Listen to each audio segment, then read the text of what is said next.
இப்போ நம்ம பார்க்கக்கூடியது கோரைக்கிழங்கு. அகத்தியர் குணபாடத்தில் இந்த கோரைக்கிழங்கு எந்தெந்த நோய்களுக்கு கொடுக்கலாம் அப்படின்னு சொல்லியிருப்பாங்க. அதை ஃபஸ்ட்டு பார்ப்போம். ஆனாலும் நம்ம சித்த மருத்துவத்தில் இந்த கோரைக்கிழங்கு அப்படின்னா குதிவாதம், குதிகாலை பற்றிய நோய்களுக்கு சிறப்பாக கொடுக்கலாம். இதுதான் அந்த கோரைக்கிழங்கு.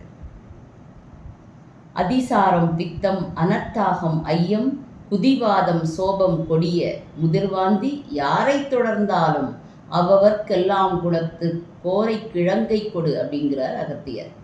குதிவாதம், சோபம், கொடிய முதிர்வாந்தி யாரை தொடர்ந்தாலும் அவர்களுக்கெல்லாம் இந்த குலத்து கோரை கிழங்கை கொடு. இது அகத்தியர் வாக்கு. அகத்தியர் வாக்கு பொய்யாகுமா? ஸோ இந்த கோரைக்கிழங்கை ஃபைன் பவுடராக பண்ணி அதை ஒரு வெறுகடி அளவு, அதாவது ஒரு 1/4 டீஸ்பூன் அளவு காலையிலையும் நைட்டுக்கும் தேனில் இழைத்து கொடுத்துட்டு வந்தோம்னா குதிகால் வலி சூப்பராக சரியாகும். ப்ராக்டிஸ் பண்ணி பாருங்கள். சுஜாதா சித்த மருத்துவர்.